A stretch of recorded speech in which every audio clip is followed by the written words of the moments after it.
sa pinaka-latest na military parade na ginawa ng China. Palpak din pala ito mga kabayan. Mga investors at mga military analysts sobrang dismayado. Ipinagmamalaking mga makabagong armas ng China, puro peke at puro gaya-gaya nga lamang ba? Ako po si Roy Z and welcome sa Kien Thoughts. Kung hilig mo ang mga ganitong uri ng videos, mag-like at mag-subscribe para lagi kang updated sa ating mga susunod na upload. Noong September 3, 2025, idinaos ng Chinese Communist Party ang kanilang pinakahuling malaking military parade sa Tiananmen Square sa Beijing. Layunin ng military parade na ipakita ang mga makabagong armas ng China upang ipakita sa mundo ang kanilang kakayahang pangmilitar. Pero sa kabila ng mga engrandeng pagpapakita ng puwersa, kapansin-pansin pa rin ang mga kahinaan ng kanilang military assets. Nagsimula ang parada sa isang maayos na hanay ng infantry na tinatawag sa social media bilang pinakamagarbong social security and minor unit sa buong mundo. Sunod na lumabas ang Chinese Army na pinangunahan ng Type 99 main battle tank na sinundan naman ng bagong launch na Type 100 tank. Pinuri ng Chinese media ang Type 100 tank na ito na meron daw 360-degree active protection system, 4 na phased array radars, 13 multispectral sensors at anti-tank missiles. Sobrang impressive kung titingnan. Pero para sa mga eksperto sa military equipment, halatang pang-display lamang ang tangke na ito. Kung totoong ganito ka-advance ang tank ng China, sana inalampasan na daw ng China ang United States. Git na mga observers na ang Type 100 tank ay isa lamang showpiece na baka hindi pa nga daw kayanin ang isang 105mm shelling. Sumunod naman ay pinakita ang amphibious at airborne assault units, pati na ang long-range artillery unit na may PHL-191 rocket launcher. Makikita rin ang Type 04 at Type 08 infantry fighting vehicles.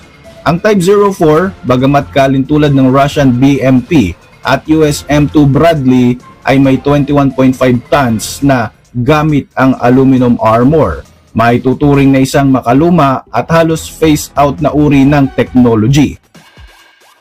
Ipinakita rin ng China sa parada na ito ang kanilang mga missiles, ang Dongfang 61 at ang Dongfang 31BJ na parehong long-range ballistic missiles. Ang DF-21 ay may range na 2,000 km habang ang DF-31 ay umaabot hanggang 10,000 km. Ang pinakamahabang missile na DF-41 ay may range naman na 14,000 km at may bilis na mahigit Mach 20. Sa teorya, kaya ng mga missile na ito na maabot ang buong US mainland mula sa kalupaan ng China. Pero maraming eksperto ang may duda sa tunay na capability ng mga missiles na ito. Sa isinagawa kasi na 2024 missile drill, ang DF-41 ay lumihis sa target nito ng halos 100 kilometers at bumagsak sa karagatan malapit sa Fiji, isang napakalaking red flag pagdating sa missile accuracy. Ang DF-61 na bagong labas din ay pinaniniwala ang may mas malayong range pa kaysa sa DF-41 at kung totoo man ito, mas malaki rin ang possibility of error. Marami pa nga nagbibiro online na ang threat ng Chinese missiles ay hindi yung target, kundi kung saan sila tatama by accident.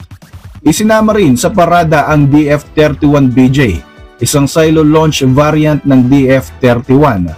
Bagamat bagong labas din ang nasabing armas, ito ay isang improvement lamang ng isang matagal ng modelo.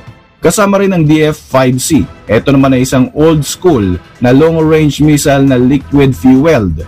May tuturing na very complicated at hindi na nga praktikal na gamitin sa isang modern warfare. Ang JL-1 ballistic missile o tinatawag na Thunder ay air-launched missile gamit ang H-6 bomber. Mga aircraft na nakabase pa sa 1960s Soviet era ang kanilang disenyo. Ayon sa mga analyst, wala namang major technological leap dito. Kahit pa nga estimated range nito ay under 2,000 kilometers.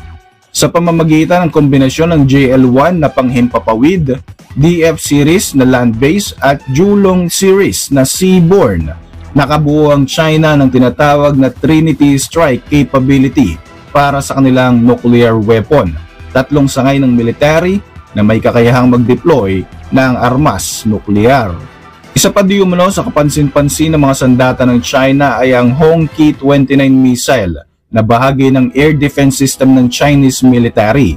Mas malaki ito kung ikukumpara sa ibang ballistic missiles at tila nga ginaya lamang sa US SM-3 Midcourse Interceptor.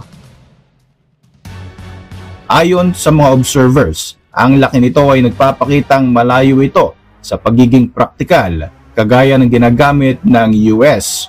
Mahalaga ang mid-course interception dahil itong last chance para pabagsakin ang mga Intercontinental Ballistic Missiles o ICBM bago pa ito pumasok sa atmosphere. Kapag matagumpay ang interception, pwedeng pigilan ang hanggang 10 warheads sa isang strike lamang. Sa ngayon, tanging ang United States lang ang may pinaka-epektibong mid-course defense system. Kapag naging matagumpay ang HQ-29, pwedeng malampasan ng China ang Russia na umaasa lang sa S-400 system nito na may limitadong kakayahan. Nagpakita rin ang CCP ng LY-1 laser weapon, isang malaking sasakyan na kargado ng enerhiya para sa laser. Pero wala pang technical details ang inilalabas ukol dito. Kumpara sa US na meron na talagang laser system sa Navy at armored vehicles, ang China ay tila nasa experimental stage pa lamang. Isinama rin ang drone unit sa parada. Isa pa nga sa pinakabinabantayang drone ay ang Attack-11 na may flying wing design, proyekto ng Chinese firm na Shenfei. Ngunit isang prototype lamang ang ipinakita dito, indikasyon na hindi pa ito napuproduce ng maramihan. Ilang drone din ang kapansin-pansin na halos eksaktong kopya lamang ng US drones kagaya ng Kratos XQ-58 Valkyrie. Ipinakita rin ng China ang mga missiles na may global range, air defense lasers, hypersonic weapons at maritime drones. Pero ayon nga sa mga eksperto, halatang halata na panakot lamang ito ng China sa ibang mga bansa. Halata ring ginagaya lamang ng China ang US military technology. Pero kahit mag-shift mula sa Soviet style to American style gear ang China, obvious pa rin ang structural weaknesses ng kanilang mga armas. Halimbawa na lamang dito ay ang HQ-29 na ginaya sa SM-3 pero napakalayo kung ikukumpara sa performance. Pagdating naman sa Navy, marami ring ginaya, katulad ng Ying G-18 missile na kahawig naman ng missiles mula sa Sweden. Ang unmanned underwater vehicles ay maliliit kumpara sa US Ghost Shark at Tiger Shark UVs. Pagdating sa usapin ng Air Force, wala namang masyadong bago maliban sa KJ-600 AWACS at J-15T Carrier Fighter. Ang KJ-600 ay malinaw na clone lamang ng US E-2 Hawkeye pero wala pa ring test sa aircraft carrier takeoff ang mga Chinese versions. Samantala, ang H-20 bomber na inaabangan ng marami ay hindi naman isinali sa military parade. Nanatiling backbone ng Chinese military ang rocket force pero masyado raw itong maraming missile models. Ibig sabihin, mahirap itong i-maintain, mahirap i-upgrade sa modern version. Ayon sa mga eksperto, halos karamihan sa mga missiles ng China ay pang-show lamang pero hindi lahat ay combat ready. Bukod nga sa teknolohiya ay malaki rin ang issue sa command structure ng People's Liberation Army. Walang real combat experience ang China mula 1979 at nitong mga nakaraang taon, ilang senior generals pa ang tinanggal sa pwesto dahil sa anti-corruption drive. 3 sa 7 miyembro ng Military Commission ay nawawala o napatalsik at may balitang paranoid at insecure ang mga sundalo ng China. Isa pa di umano sa kapansin-pansin na pagbabago ay ang mga parade commander. Hindi na nga mula sa Central Theater Command kundi sa Air Force na ito nanggagaling. Ipinapakita nito ang malalim na political instability sa loob ng Chinese military. Napansin ng mga analyst na tila mababa na ang moral ng mga sundalo ng China. Ang mga junior officers ay kulang sa trainings and supports habang ang mga piloto ay nagpapakita ng kawalan ng tactical skills at emotional discipline tuwing makakaharap ang Taiwan. Sa uli, ang pinakamatinding banta sa moral ng PLA ay ang mismong Chinese President na si Xi Jinping, lalo na kung ang kanyang physical at mental health ay tuluyan na ngang lumala. Matapos nga ang parada, imbis na umakyat ang defense stock, bumagsak pa ang China sa Asian market, lalo na nga sa defense sector. Ayon sa ilang mga analyst, maaaring nararamdaman ng market na maraming weapon system sa parada ang pampaganda lamang o borloloy, mga mock-up models at hindi talaga magagamit sa totoong labanan. Imbis nga na ma-impress ang maraming mga military experts, tila dismayado sila sa mga nakitang mga kagamitan at armas ng China na itinanghal nito sa kanilang military parade. Para sa marami, isa na naman itong failure para sa Chinese military dahil para sa kanila, kung hindi peke, puro copycat lamang ang mga armas na ipinagmamalaki ng China. Para sa inyong mga reaksyon, mag-iwan lang ng komento sa ibaba ng video na ito. At para manatiling updated sa ating mga susunod na upload, siguruing mag-subscribe. I-like mo na rin ang ating mga videos bilang suporta.